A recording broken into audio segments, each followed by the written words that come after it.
বিয়ের আজ ৩ বছর পরে আমি আমার স্বামীকে আবারও চিনলাম। আসসালামু আলাইকুম। আমি নওরিন নুজা। নুজা গল্পের শুরুতে আপনাদেরকে স্বাগতম। উনি আমার সামনে দাঁড়িয়ে এসে আমার দিকে এক বাম ছুঁড়ে মেরে বলেন, নাও এটি লাগিয়ে নাও। আমি দাঁত চেপে ওনার দিকে তাকাই। মন চায় কাঁচা মরিচ চিবিয়ে খাই এই স্বরকে, গরুর গরুকে, অমানুষের অমানুষকে। উনি আমার দিকে তাকিয়ে ঢেবিলি হাসি দিয়ে ফিসফিসিয়ে বলেন, তুমি চাইলে আমি লাগিয়ে। এতটুকু বলে রেজওয়ান থেমে যায়, নিজের মুখ নিজেই ধমক দেয়। ছি রেজওয়ান, তুই ফার্স্ট করার আর মানুষ পেলি না? কি থেকে কি বলছিলি? লজ্জা করে না এসব করতে? আমি ওনার কথা শুনে চোখ বড় বড় করে তাকিয়ে বলি, কি বলেন? উনি এদিক ওদিক তাকিয়ে এমন ভাব করেন যেন এইমাত্র পৃথিবীর বুকে অবতরণ করেছেন। আমার প্রশ্ন শুনে বলেন, না কই কিছু না তো। আমি ধীরে ধীরে দাঁড়াতে দাঁড়াতে ওনার উদ্দেশ্যে বলি, নিজের চরিত্র ঠিক করেন মিয়া, আপনার চরিত্রে দোষ আছে। এ বলে আমি এগিয়ে গিয়ে কাবাট খুলে নিজের ব্যাগ থেকে বাম নিই। আমি ওনার দেওয়া বাম কেন লাগাবো? আমি নিজের বাম লাগাবো। ওনার দেওয়া একটা সুতাও আমি নিজের হাতে তুলব না। আমার কথা শুনে উনি চটে গিয়ে বলেন, আমার চরিত্রে তোমায় কি করেছে যে দৌড়ে আমার চরিত্রের দোষ খুঁজতে চলে আসো? খবরদার, আমার চরিত্র নিয়ে একটা কথাও বলবে না।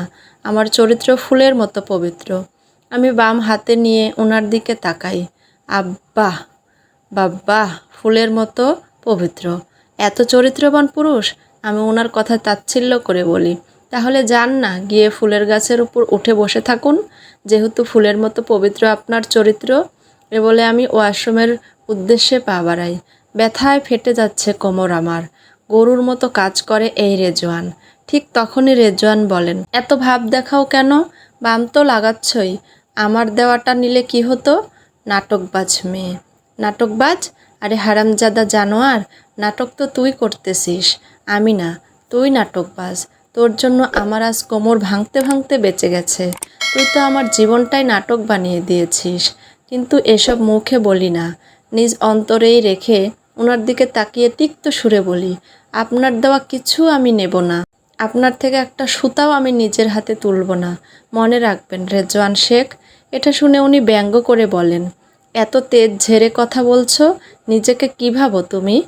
আমি করিডোরের দরজা খুলতে খুলতে ওনার পানে তাকিয়ে শান্ত গলায় উত্তর দেই, নিজেকে আমি মিস বাংলাদেশি ভাবি।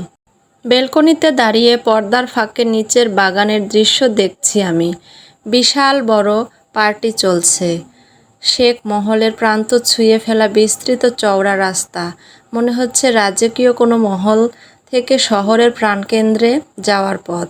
রাস্তার দুই পাশে দিগন্ত ছোঁয়া সবুজ ঘাসে মোড়ানো বাগান, যেখানে আজকের রাতের আয়োজন জমজমাট হয়ে উঠেছে। আজকের পার্টিতে সাউন্ড সিস্টেমসে বেজে উঠছে হালকা ওয়েস্টার্ন বিট। এর ঝংকার জগৎটায় মনে হচ্ছে ঢুকে পড়েছে কোনো ইউরোপিয়ান হাউস পার্টির ভেতরে। রঙিন ফেয়ারি লাইটগুলো গাছের গায়ে জড়িয়ে আছে, আর পাথরের ফোয়ারার চারপাশে শ্যাম্পেন গ্লাস হাতে দাঁড়িয়ে আছেন স্যুট পরা পুরুষ আর গাউন পরা নারী।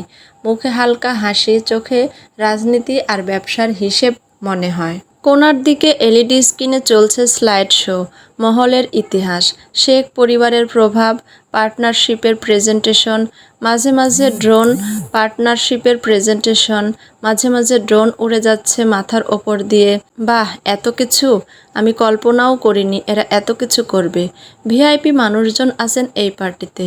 ভিআইপি লিস্টে কারা নেই? যাদের টিভিতে ফোনে দেখতাম তাদের সামনে থেকে দেখলাম।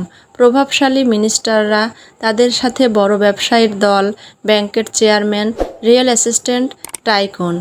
এক কোণে দেখলাম কিছু জনপ্রিয় মিডিয়া ব্যক্তিত্ব, টিভি চ্যানেল, সেলিব্রিটি, সাংবাদিক, ইউটিউব ট্রেনিং, যাদের হাতে ফোন, ইনস্টা লাইভ চলছে।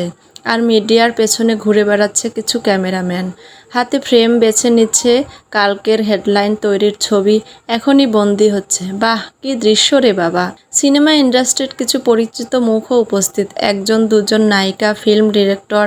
তাদের স্টাইল স্টেটমেন্ট মনে হচ্ছে পুরো সন্ধ্যাকে আরও গ্ল্যামারাস করে তুলে দেখছি। বাগানের মাঝখানে তৈরি করা হয়েছে দেখতেছি স্টেজ, এলইডি ব্যাকড্রপ, ধোয়া ওঠা স্পেশাল ইফেক্ট, মাঝে মাঝে ডিজে মাইকে কি কি ওয়াও ওয়াও বলে যাচ্ছে, বুঝতে পারছি না কিছু। সন্ধ্যার নীল আকাশে ছোট ছোট জোনাকি আলোর মতো ড্রোন লাইটস উড়ছে, তারা দিয়ে লেখা হচ্ছে। মাঝে মাঝে লেখাগুলোর রং পাল্টে ফুল, চাঁদ, তরবারির আকার নিচ্ছে, গেস্টদের মুক্ত করছে। ভাই, বড়লোকদের এত মানুষ শখ, আর কি বলবো।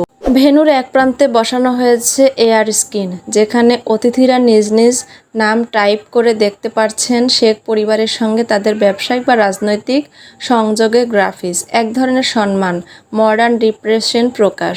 সিকিউরিটির দৃশ্য জাঁকজমকপূর্ণ, কালো স্যুট পরা হাইটেক বডিগার্ড, কানে ইয়ারপিস, হাতে ডিভাইস, কিন্তু তারা দৃশ্যের সৌন্দর্য ভঙ্গ না করে গোপনে মিশে আছে ব্যাকগ্রাউন্ডে। সবাই গিয়েছে পার্টিতে, আমি যাইনি। এসব জায়গায় জীবনেও যাই না। আম্মু রোজার ব্যাপারে ভালো করেই জানেন, তাই ওনারা আমাকে এসব অনুষ্ঠানে টানেন।